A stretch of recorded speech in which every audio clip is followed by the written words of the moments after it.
forever. Yes. And it's got an acronym, I think. It's got what? It's got an acronym, I think. Yes, SBFF. SBFF, Super Best Friends Forever, airs on Cartoon Network in the DC Nation block.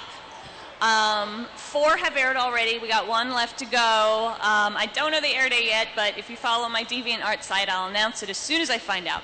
But yeah, it's the adventures of best friends, Batgirl, Supergirl, Wonder Girl, told from a comedic perspective. They're super short, but they were a blast to make. I'm really happy with them. Well, and speaking of, you know, how small the world is becoming, welcome to Twitter. Thank you. I think just about everybody here is already following you. Yeah, I think so. I'm guilty of that as well. Oh, thank you. You know, and I wanted to say, you know, I think that Twitter and some of these social media networks and you know, just the general interactivity with the cast and crew, in a lot of ways, you kind of started that in a sense with your DeviantArt posts. And I think a lot of us who, you know, became Brony, say, last year, you know, really followed what you had to say on DeviantArt, and you have a bold, you know, a bold way of responding to criticism that I think we all respect. So I just wanted to, you know, give you credit there for that. Oh, thank you. I was worried I was getting bad for a while. I've kind of shut my trap for a while there. No, never do that. Well, okay, so you've got another project coming up here. Yes. I don't know if anybody knows about this yet. No, they might not. And you tell me that it's called Wander Yonder. Wander Over Yonder. Wander Over Yonder. And maybe, yes. and not only that, you are going to be talking a little bit more of it later this summer at Comic-Con? Yes, I'm right now working again with my husband, Craig McCracken, and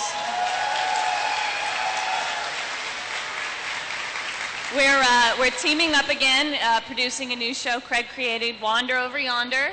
It'll be airing on the Disney Channel. We're working for Disney TV Animation, and we'll be making a big announcement about it at San Diego Comic-Con, the second weekend in July. Is there anything you can tell them about what the show's going to be about? Just a general idea? Very generally, it's a surrealistic, fantastical space adventure comedy. Works for me.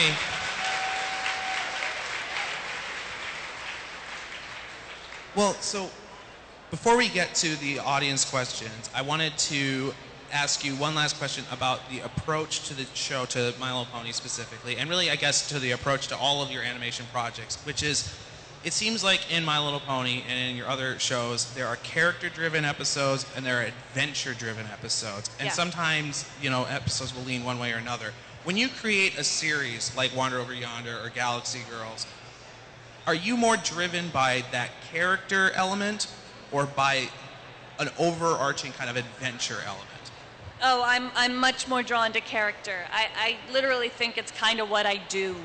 I think great story comes from the characters. I think great comedy comes from the characters. And even when I do write or develop adventure stories, that the adventure that they're going on is about them. And the outside conflict that they're dealing with, the adventure, is a reflection of a characteristic they have, a personal problem that they're having to get over. My personal belief is that's what makes great story. And I think that's what makes people connect to shows and fall in love with the shows. Well, and would that be why, you know, your series that you have, you know, the Galaxy Girls, the Super Best Friends Forever, they tend to be these ensemble casts? Yes. Would you say that there are direct parallels between some of the characters, say between, I don't know, Batgirl and Applejack at times? Or... Oh, yeah. Well, I can't say that I do that on purpose, but I think, you know, I'd be ridiculous to try to pretend that Batgirl isn't like Pinkie Pie, isn't like Bubbles.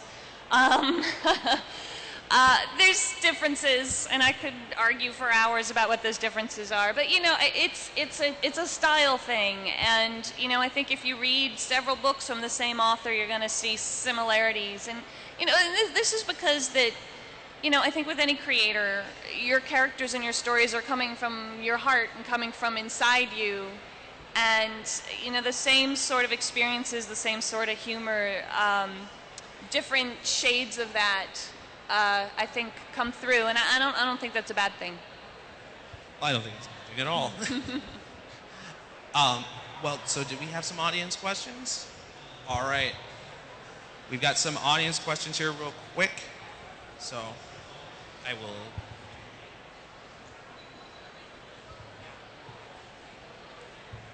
Testing? Good.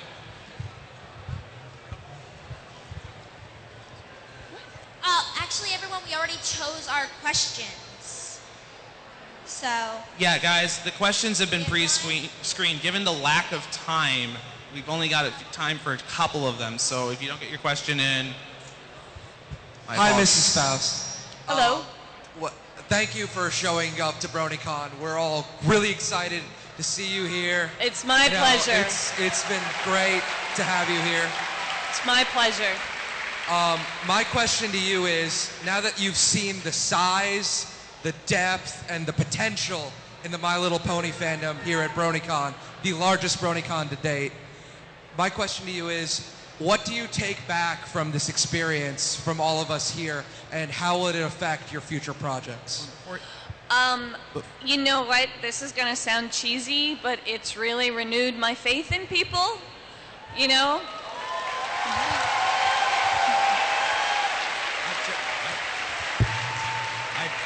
You know, I never dreamed that, you know, the most notable part of the Brony community that everybody likes to point out is adult men, and I never dreamed adult men would be into this show because I didn't have any faith that you'd give it a try. And now I know better, and it gives me the courage to continue, you know, and to think that, you know, I like girly stuff, and, you know, it's hard to get it made out there, but now I've got something to point to go like, look, people like it. People will watch it if it's good. People aren't all just sexist jerks. And I do want to let you know, and I've just been told this by my production director, One Trick, that you see this crowd in front of you, there's an equal number, 3,500 people right now watching online. Holy moly. So...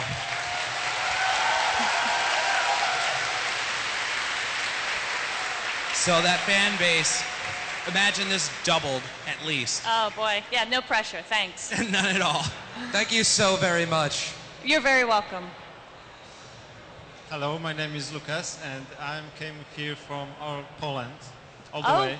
awesome. And I want to ask you, how do you find that Brony is not only US, but it's worldwide phenomenon? What did he say? Can you repeat that? I'm sorry. How do you find that Brony phenomenon is worldwide, not only US? Yes. Are you saying that it is worldwide? How do you find it? Why do I think it's... How do you feel about the Brony phenomenon outside of the United States? Amazing. There are a lot of international bronies here today. I think a round of applause for those people who came from overseas. Yeah, I mean, I don't know, what am I gonna say? I hate it. It's wonderful. It's a dream come true. I just want to say you have over 2,000 Brony fans in Poland, and everybody say hi. Thank you. I'm a quarter Polish. I'm so proud. Hello there, Mrs. Faust. Hello. I am Andrew, and my question is, well, first of all, let's get all the "you're amazing, I love you" out of the way. You're amazing, and I love you. Thank you. I think that's the entire audience here. Touche. I'd like to ask, if this Brony phenomena hadn't happened, I'm pretty sure it's impacted your life fairly, you know, hard. How do you think your life would have been like today if nothing had become of this? I'd just be working. You know, that's so hard to say. I think I would just keep on keeping on the path I was in. I'd probably still be working towards trying to make something good for girls. I mean, actually having done it makes a huge difference, so maybe I'd be a lot more frustrated than I am now. It's nice to have a little success behind you. Well, there's no doubt in my mind that you succeeded. Am I right? Or am I right? Thank you. Thank you.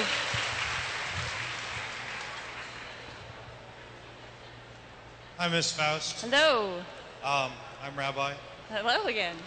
One of the things I find most amazing about the show is the fact that not only is its target demographic completely different from most of the people here, and not only can you have songs in it that are really good and all of that, but it was an educational show. It was in the educational bracket. And you had lessons at the end of each show pretty explicitly stated. And some of them are pretty straightforward and some of them are kind of controversial. Was there one that you liked in particular, or one that you thought was very important? One of those lessons, Letters to Celestia at the end. You know, this is going to sound silly, and maybe it's not for the reason that you're looking for, but I was really happy with Suited for Success. And that's my favorite episode. Thank you. I don't know if many artists get to literally make a commentary on how frustrating notes are, or how frustrating notes can be.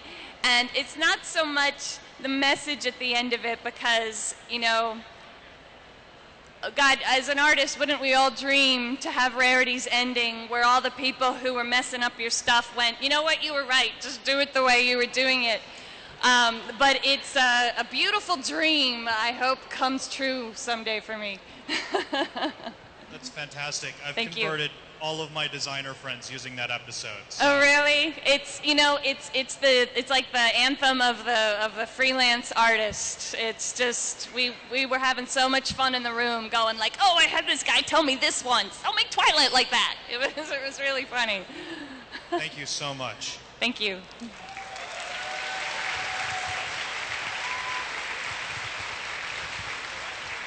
Well, Miss Faust, we apparently have a little bit of a surprise for you at the end here. Uh-oh. Is Zephyr here, or is Fulner here? Are you guys around here somewhere? I'm told you're here somewhere.